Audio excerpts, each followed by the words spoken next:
यह केवल देश नहीं बल्कि प्राण है समस्त सनातन का, ग्रंथ है स्वर्णिम इतिहास का, भूमि है देवों का और साक्षी है अनेक कथाओं का। वंदे देव उमापतिं सुरगुरुं वंदे जगत्कारणं वंदे पन्नगभूषणं दिगधरं वंदे पशूनां पतिं वंदे सूर्यशशाङ्कमणिनयनं वंदे मुकुन्दप्रियं वंदे पङ्कजनाश्रयं च वरदं वंदे शिवं शङ्करम्।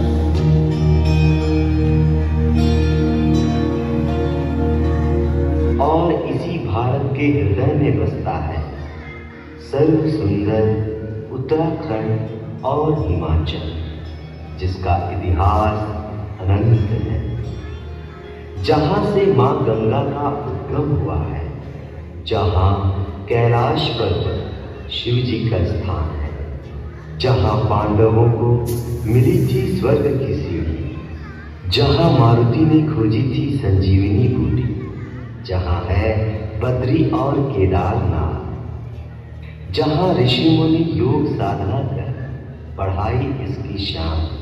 यह है योग भूमि, यह है देवभूमि। जहां पानी बहे संकल्प लिए, जहां पर्वत गर्व सिखाते हैं,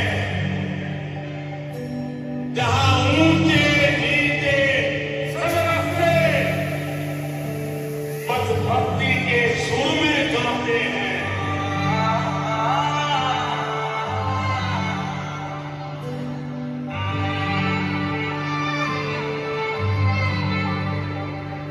जहाँ पवन बहे संकल्प में, जहाँ पर्वत गर्व सिखाते हैं,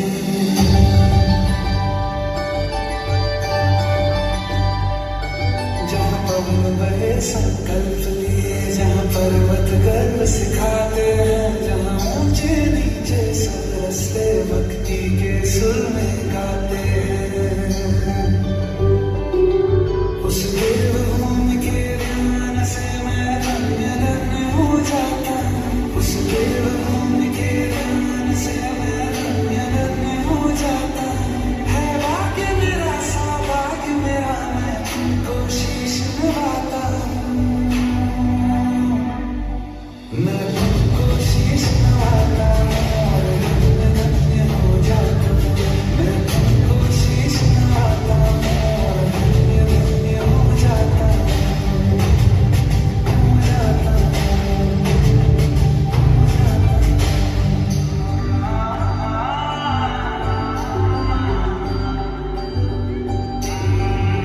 और इसी देवभूमि के गर्भ से अनेक नदियां उद्गमित होती हैं और अपने साथ अनेक संस्कृतियों, आस्थाओं और विचारों को प्रवाहित करती हैं।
तीर्थों में श्रेष्ठ गंगा हिमालय से निकलकर 1560 में पूर्व की ओर बहती हुई बंगाल की खाड़ी में विश्राम करती है। हम यही सुनते आए, किंतु मां गंगा का अवतरण यूं ही नहीं हुआ, बल्कि इसके पीछे एक अनोखी कथा है।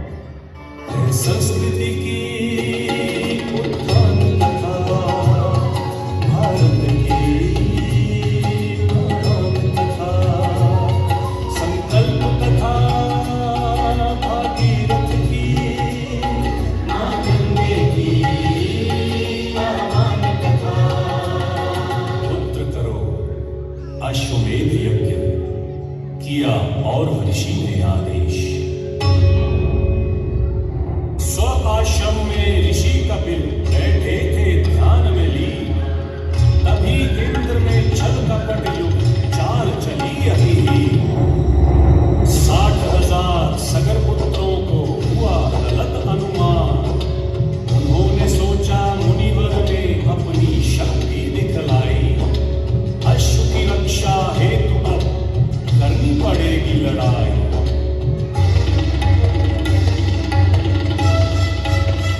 कपिल ने उन्हें भस्म कर दिया प्राण का दंड।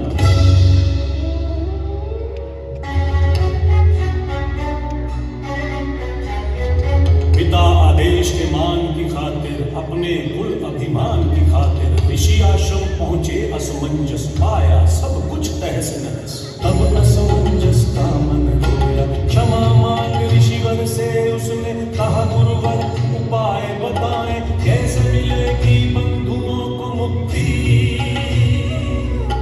इसका कोई मार्ग बताएं। हे पुत्र, कठिन तप से अब धरती पर गंगा को लाना होगा। पतित पावनी गंगा जल से बंधुओं को मोक्ष दिलवाना होगा।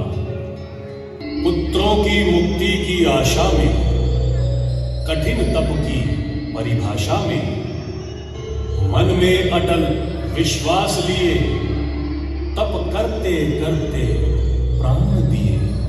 अब थे भागीरथ मन में दृढ़ विश्वास लिए। ओम ब्रह्मणे नमः, ओम ब्रह्मणे नमः। हे दीनदयाल, राजा भगीरथ पर आपकी कृपा दृष्टि कब होगी? इसके लिए मेरी कृपा दृष्टि की आवश्यकता नहीं है देवी। भगीरथ के कष्टों का निवारण तो केवल पुत्री गंगा ही कर सकती है। पुत्री गंगा? हाँ, पुत्री गंगा।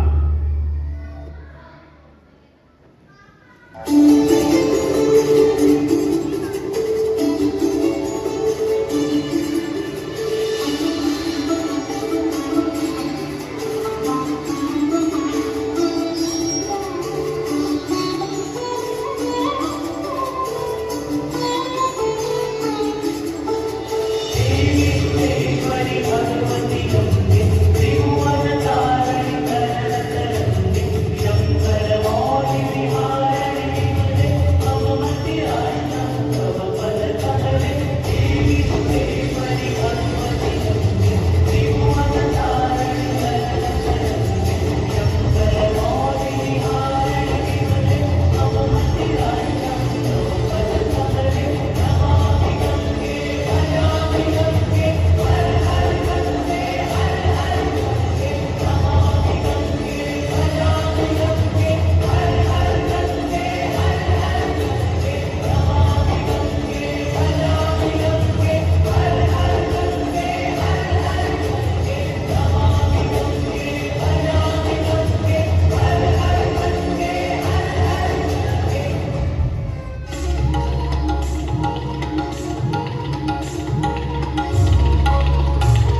सृष्टि में हाहाकार मच जाएगा। सभी प्राणी त्राही त्राही करने लगेंगे। सर्वत्र जल प्रलय का तांडव हो जाएगा। महाविनाश हो जाएगा प्रभु, महाविनाश।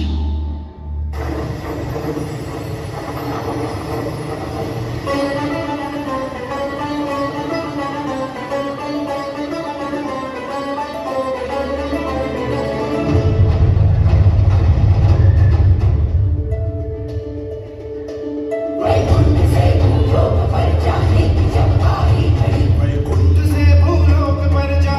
जब आई घड़ी, कुछ रुष्ट सी कुछ क्रुद्ध सी गंगा तुनक कर चल पड़ी। निर्बाध गति अति वेग से स्वच्छंद गंगा बह चली।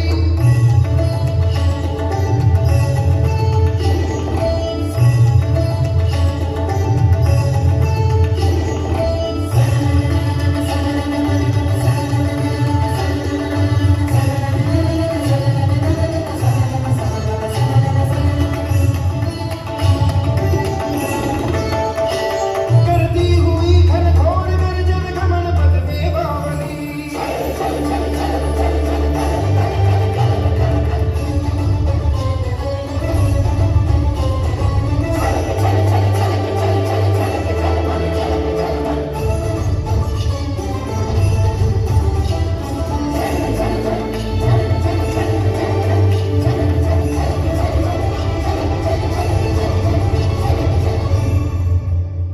इस दामिनी के वेग को रोकेगा कौन ये सोचते।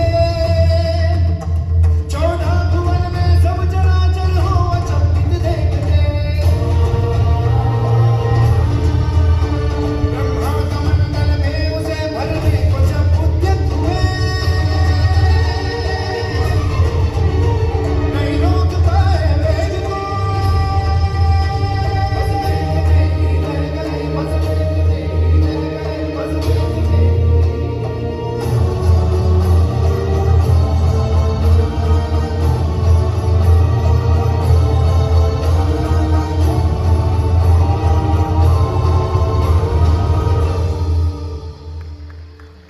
तब सभी देवताओं के मुख पर एक ही नाम था और वह थे भगवान शिव।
ऋषियों का कठिन तप पूर्ण हुआ।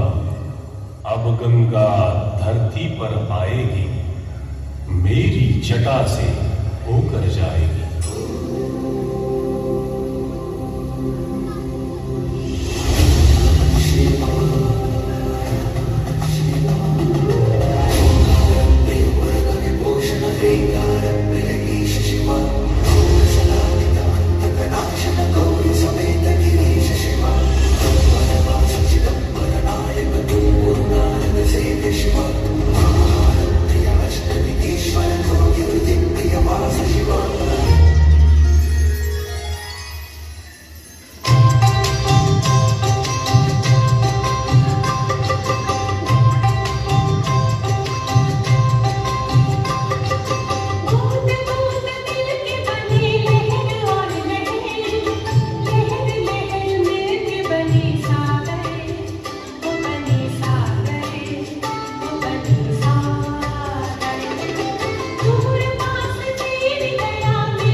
शताब्दियों से प्रतीक्षारत था।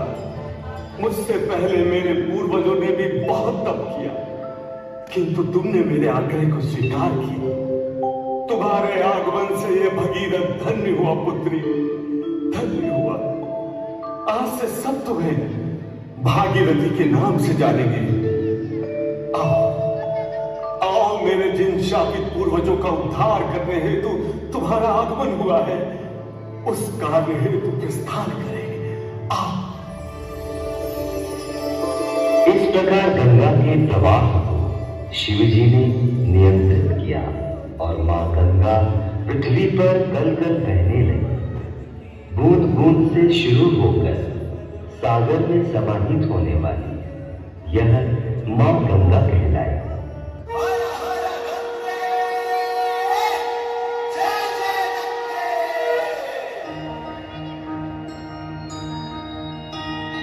नामों में तेरा नाम बड़ा, हर युग में तेरा काम बड़ा।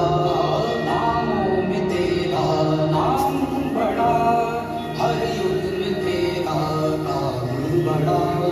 हो कोई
मेरा कार्य संपन्न हुआ। अब मेरे वैकुंठ प्रस्थान करने का समय आ गया है। नहीं पुत्री, अभी तुम्हारा कार्य संपन्न नहीं हुआ है।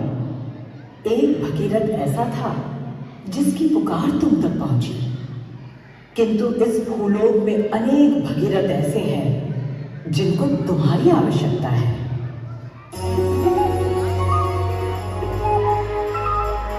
इस प्रकार मनुष्य प्रजाति के कल्याण के लिए मां गंगा धरती पर ही ठहर गए।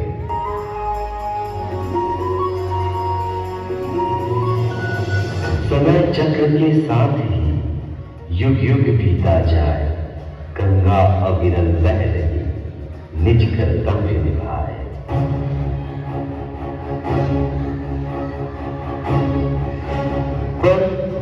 पर यह क्या, मां गंगा को यह क्या कहना पड़ रहा है?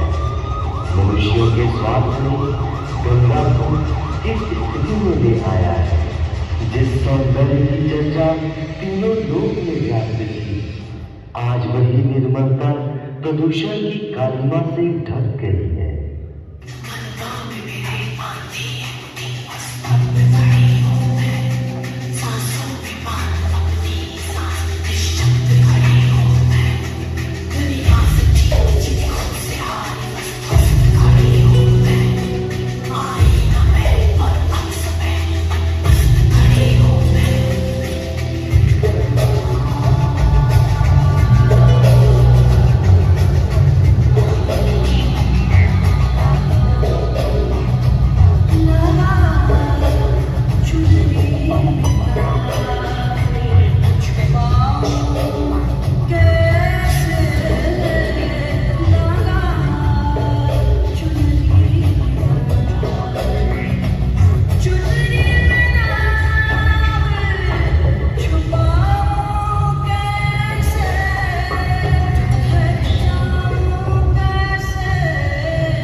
केवल नदी नहीं है, संस्कार है गंगा।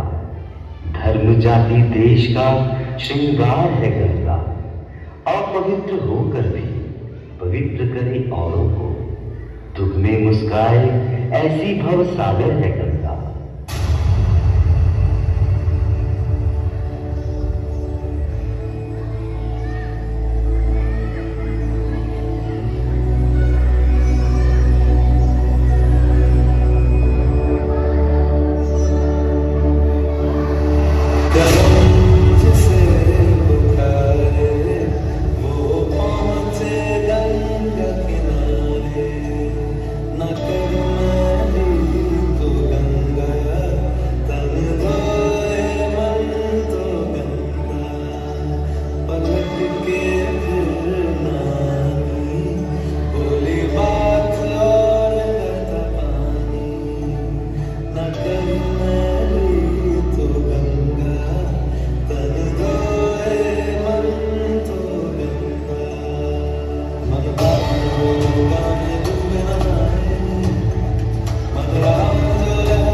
सफर यूं तो अकेले ही प्रारंभ होता है, किंतु अपने रास्ते में अनेक छोटी नदियां इनमें समाहित होती हैं।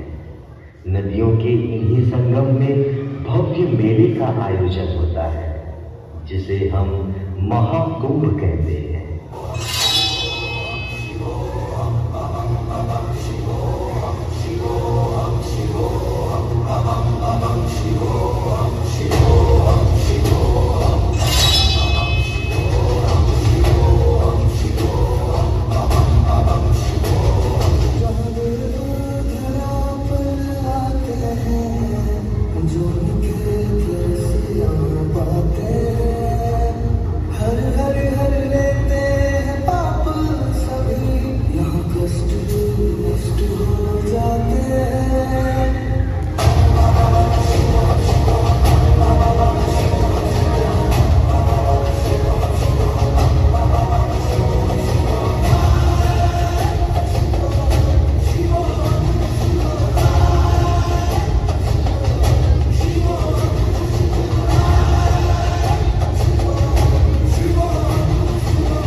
युगों युगों से बहने वाली गंगा, पाप नाशनी गंगा, पतित पावनी गंगा, मुक्तिदायिनी गंगा, मोक्ष दिलाती गंगा, पूरे मानव जाति की मां गंगा, आप